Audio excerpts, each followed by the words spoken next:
Hello YouTube, this is Morgan, Airspeed Prime here at my next Airspeed Reads Naruto video.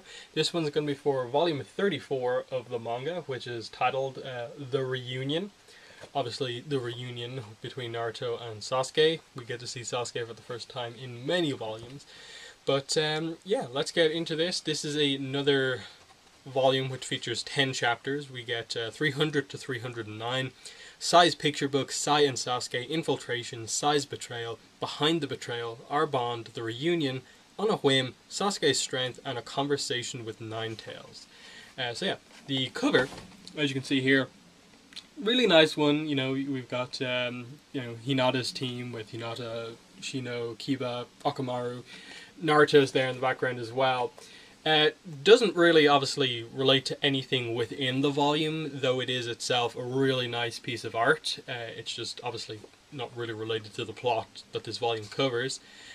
So that's just a weird thing that I find with these volume covers, and that it's like half of them are very directly related to what goes on in the volume. Other half don't seem to be. It's just a kind of weird dynamic that they have going on there. Even the back is a kind of weird image, and then it's just like, okay, curse mark Sasuke, time skip Naruto, and then Minato. So it's like, oh, okay, an interesting selection of characters. But yeah, this volume 34, really good volume. Some big stuff happens in it, of course, in that obviously it's the return of Sasuke. We get to see him for the first time since volume 27. It is a big volume for Sai, as so many reveals come out about what exactly he was sent here to do by Danzo, and then the influence that his teammates are having on him, and character development for him. So a lot of important stuff happens, and because of that, I'm going to do this review in a slightly different way, because I think if I tried to go through this kind of just page by page, I'd kind of get lost just trying to focus on like an arc which is separated by other arcs happening. So I'm just going to address this kind of as a more overall general type review. So the return of Sasuke, as I said, first time since volume 27, the end of part 1, we get to see him. Really interesting how they go about doing it, in that they pretty early on in the volume have Sai brought back to the lair, and Sai meets with Sasuke and talks to him. And Sai brings up Naruto to Sasuke, and we just get more of kind of Sasuke, disputing the fact that, Naruto doesn't mean anything to him anymore. And even though Sai says stuff like, Naruto treats you like a brother, he just completely, dismisses it, that's not the case anymore. The only brother he in any way cares about is a brother that he wants to kill. And so he's basically being completely dismissive of Naruto, and that's the only opinion that Sai really has at this point towards Sasuke, that even he is a bit afraid of Sasuke after he experiences some of the Sharingan techniques. And so it's very interesting when Yamato, Sakura, and Naruto catch up with Sai in the base, and they basically, they get the details on what exactly Sai was up to, which I'll discuss a little bit later on, but they talk to him about basically meeting Sai, and it's very, very interesting kind of what goes down, in that like you get this kind of moment towards the middle of the volume where he talks about, I actually got to meet him, but Orochimaru was always at his side, cross him and he'll tear you to pieces and use your body for experiment. He says, even though Sakura told me that you think of Sasuke as a brother, he said that you mean nothing to him, so why do you still care so much? Why stand up to the likes of Orochimaru and risk your own life to save someone who doesn't even want to be saved? Why? It's not like anyone's ordering you to. That's kind of Sai's opinion on what he knows right now, the fact that Sakura and Naruto are both very passionate about bringing Sasuke back, and he's just met Sasuke, and Sasuke's like, I don't care about those two. I'm here with Orochimaru, I don't care what happens. And Naruto's response here is really important, very telling, and one of the better moments of this volume. It's really well done. He says, Naruto says, when I first met Sasuke, I totally hated him, but at the same time, I also really enjoyed being around him, because he really accepted me more than anyone else. I'm doing this because Sasuke is my friend, and that's a bond that can never be broken. And the word bond is ultimately this word that has a huge impact on Sai throughout this entire volume, and kind of really shapes his kind of character in the volume. So it's important to note there. But he says, but still, to go up against Orochimaru. And Naruto replies, if he tears my arms off, I'll kick him dead. If he tears my legs off, I'll bite him dead. If he tears my neck off, I'll glare him dead. If he pokes my eyes out, I'll curse him dead. Let Orochimaru try to cut me to pieces, and I'll still find a way to steal Sasuke back. And it's just this, passion from Naruto, and the way he speaks about Sasuke and the importance of that bond to him that really begins to get through to Sai. But obviously, after this, this has an impact on Sai. Sai begins to help them a little bit, and eventually we get towards the end of the volume when we're getting into the situation about meeting Sasuke, and they basically discover, okay, Sai was also sent here to assassinate Sasuke. That doesn't work, and we get to the point where Sai goes to assassinate Sasuke. Yes, as I said, it doesn't work, but when he gets there, what he actually says to Sasuke is that, I'm here to take you back to Konoha. He purposefully chooses against that and to save Sasuke because he wants to understand what this bond between Naruto and Sasuke is, and kind of use this as a kind of like something to watch to kind of, he struggles with feelings and interactions. He feels like this will be a good one to kind of look at to see the importance of bonds. And especially like later on when we get to see Sasuke again, like the reveal, as I said, when you first see him in the book, it's the kind of completely in shadow, you see his eyes. And then later on, when we properly get introduced to him, the art is really great here. So clean, really great look at Sasuke's post-time skip design. Makes him look really kind of more mature, very powerful and confident. And the lead up to this is also really well done. There's a bunch of really great pages of art here in a row as you get Sakura's reaction to seeing him for the first time. You get just prior to Sasuke's reveal, you get the really kind of really well drawn Naruto face of just a lot of emotions as they're seeing him for the first time in 3 years, basically. Sakura actually even longer, because at least Naruto saw Sasuke at the Valley of the End in their fight. Sakura didn't see him since he left during that arc. But yeah, with regards to Sasuke and what he talks about here, it's mainly just his kind of thing that he was talking about in the fight with Naruto. That's exactly why I cut off those ties, because they were important. And the only thing I care about now is the bond that I have between my brother, the bond of hatred between me and my older brother. And it's just, once again, showing us that as much time has passed, as strong as Sasuke is, he still only cares about revenge against Itachi and becoming powerful enough to take him out. And, he says, during their fight and stuff like that, he was only ever doing what he was doing to, gain power. Because Naruto says, why didn't you just kill me? That would have broken it. Or maybe you can't. Maybe you're afraid, huh? And it's interesting because of what Sasuke says here. This is clearly the question he can't truthfully answer at this point. There's a simple explanation. It's not that I couldn't break the bond between us. I was simply doing as my brother did before me. It was just a strategy to gain power. And he says, what do you mean? I don't need to explain anything to you. The only thing you need to know is that your life was only spared on a whim. And we know that more or less is a lie. What he's saying there is not the full truth about what he did. Yes, he said he was going to spare Naruto, not kill Naruto, because he wanted to gain power in his own way. But in no way was that really anything to do with Naruto. It wasn't like, I'm going to spare Naruto with the hope that he comes after me and we get stronger fighting each other. He spared him because he didn't want to do what Itachi said to do. He was going to gain power his own way, and not just the way Itachi said to. He very much, back then, chose not to kill Naruto. And here he's unable to kind of give Naruto the reason why he couldn't do it back then. And, he in this bit we see him acting very tough, and some of the moves he makes are obviously very, he has changed a lot, but there's still this sense of he's not fully going for it. He's powerful enough right now where he could kill all of them, but he holds back a little bit. He doesn't go completely for the kill as much as it looks like he's going to, and I think it's just a really clever way of doing that.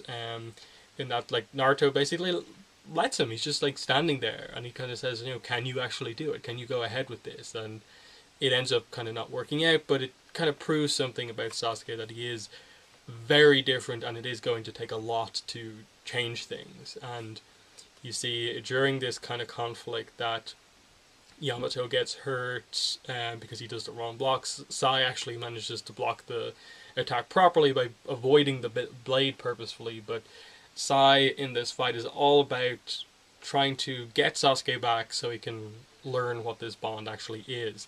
And I thought this was the last thing with Sasuke is, in kind of Naruto's inner world, the Nine-Tailed Fox is bubbling up, like, I can help you in this tough situation. If you let me come out, we can defeat Sasuke if you want to, but Naruto holds it back because of the talk with Yamato from last volume.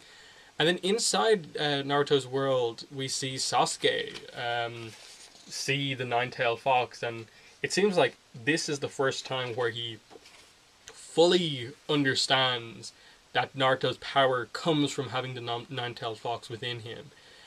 Just like absolutely 100% sure that that's what it is. And it's really interesting that the Nine-Tailed Fox talks about the accursed bloodline of the Uchiha, the abominable Sharingan, and he talks about that Sasuke reminds him of Madara Uchiha, obviously presenting some interesting ideas in the past that Madara must have controlled Kurama at one point. And basically Sasuke manages to, the implications on this are kind of weird, but he manages to temporarily like fend off the Nine-Tailed Fox. Like he kind of explodes that kind of bubbling power version of the Nine-Tailed Fox. But just before Kurama kind of his presence fades away, he says, "Don't kill Naruto, you'll regret it." And it seems to hit a little bit home, but just as he's about to kind of deliver his final blow,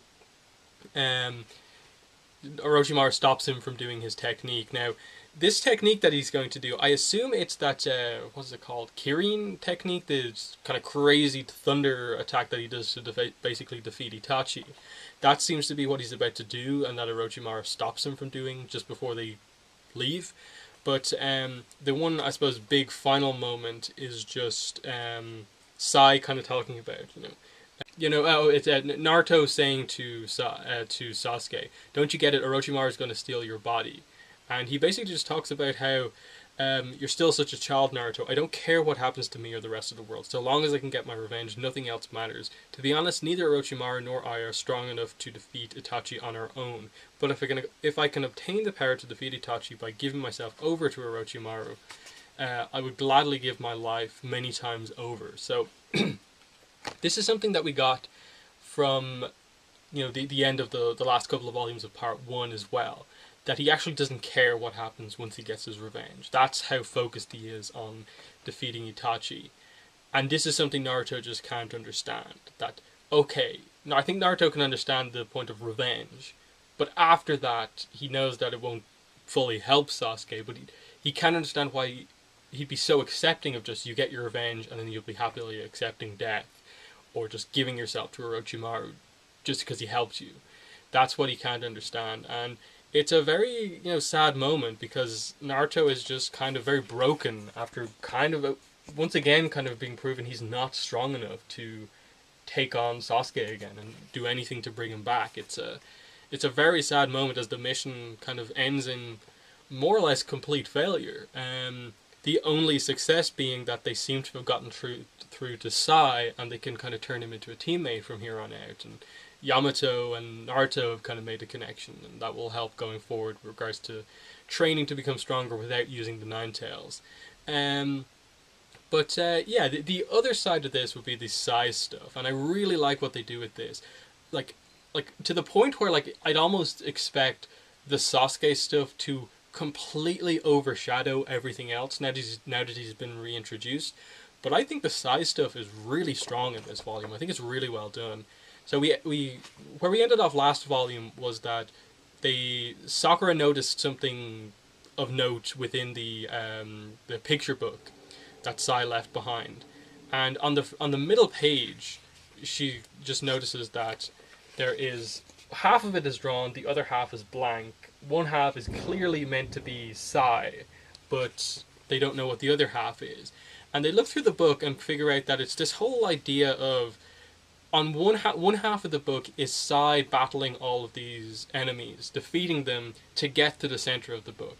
The other half is Sai's brother fighting from one side of the book to the middle, again doing the same thing. But obviously Sai makes it to the middle of the book, his brother doesn't. And this relates to the fact that Sai's brother, he says he was dead, he was killed and died. So the art on that is really nice. It kind of fits in with, Sai's kind of beast mimicry art style, just for his ninjutsu, and it also fits to his actual just flat out artistic art style as well. And it's interesting where they go with this, because later on when they give the book back to him, Yamato asks him the question, "You were in the Foundation, and I assume that he wasn't your biological brother." And Sai kind of confirms that, yes, we were just kind of brought together. We were basically just brought together. We weren't actually family members because of war, and we became close enough. But he basically admits, we developed this bond between us because of that. And Yamato just talks about how, by the flow of the visual narrative from cover to cover, it seems like the next logical battle will be with your brother. I know you're from the Foundation. You've received special training from Danzo to kill all emotions. Evil exercises similar to that which used to be practiced in the Mist Village. So did you do it? Did you kill your brother? And he admits that he didn't. That his brother actually died of a sickness prior to this. And that's how he lost his brother. And from there, forgot basically what he wanted to draw in the middle. Because the whole point was that he was drawing this book to kind of show and give to this person who was his brother. So really nice insight into Sai here. Just finding out that this is like the key relationship that he had and that he lost, and it was kind of this whole situation where this bond with his brother was forged in the Foundation training, but their training also was to leave all of their feelings behind, and their only feelings that they had left were basically for each other by the end. And the death of Sai's brother obviously really changed things. And basically it was the loss of all emotions for Sai, and he's beginning to get it back now, seeing how passionate Sakura and Naruto are about getting Sasuke back. So I just think it's really well written. Like, it's actually excellent kind of character development stuff that they do here, especially when they go as far as to have Sai remember in a really key moment what he wanted to draw, inspired by Naruto, because he talks about how his my older brother, he was loud-mouthed and impatient too, unrefined, uncouth. The list of his shortcomings goes on and on. But when he did something, he always gave it his all, just like you, which has helped. Watching you has helped me to remember him, and he draws it in, and we get the full idea of what the picture looked like. And Sai smiles for the first time as well, properly, a kind of sincere smile, and it's such a great moment because it is real, and it was inspired by Naruto, and it's Naruto's power being able to kind of influence the people around him in that way that has kind of drawn this out of him and has made him kind of change his mind about a lot of things. He says later on that I want to do things on my own and not just, taking orders about every single aspect of my life from Danzo. And, especially after all these kind of betrayals that have happened, that he's working for Danzo, he's helping to get Orochimaru onto Danzo's side to destroy the Leaf Village. That's what we also learn here, that Danzo's plan was to get Orochimaru on his side purposefully to destroy the Leaf Village again. Danzo could take over, and then Sai was also a spy against Orochimaru to get information so that Danzo could eventually take out Orochimaru when the time came to. So really kind of clever plan, just the idea that Danzo wanted to use Orochimaru like that. Sorry about the background noise, can't be helped. Um, yeah, then as I said, there's also the reveal later on that also part of his mission was to take out Sasuke.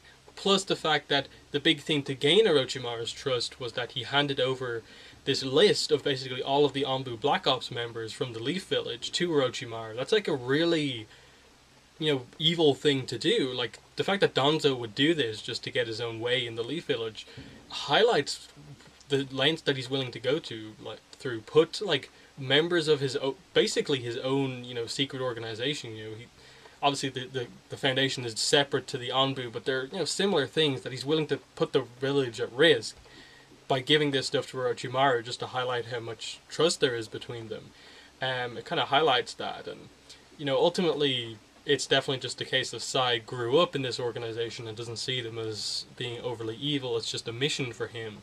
But through Naruto and Sakura, he's beginning to kind of understand that. So, very interesting situation that we have here. Like, we leave this volume off with Sai in a very interesting spot where he is part of the team now. Something's going to happen where he's going to separate himself from Danzo, or maybe kind of go undercover, like act like, oh yeah, I want to stay as part of the team for a little bit longer to investigate some more stuff. But he honestly actually just wants to be part of the team because he thinks he can really develop being part of this team, and he feels like this is the best place for him to be in terms of personal growth. And that's a huge amount of development for a character who's only been introduced in like the last 2-3 volumes. So I think they've done a really good job with the character, just after, as I said, after just not that many chapters being involved and doing some really big things with him. It's just it's a very, very good arc that they were kind of setting up this idea that almost like the third member of Team Kakashi, like they've lost another one now. First Sasuke, now Sai, but now Sai's back on their side, and he understands that he wants to get Sasuke back too, to understand this really important bond for Naruto with Sasuke. So really well done. So yeah, that's basically been the review for volume 34. Good volume. I'm excited for what's coming next. I think we're going into the Hidan arc, so that should be fun. But yeah, in the comments let me know what your thoughts were on the volume, thoughts on my review. But I'll finish off by saying, if you want to follow me on social media, link to my Twitter account and my Tumblr account are in the description below. If you want to help support my channel so I can make more videos, better videos, link to my Patreon page in addition to a PayPal donation link, also in the description below. But that's been the video. Thanks for watching, and bye.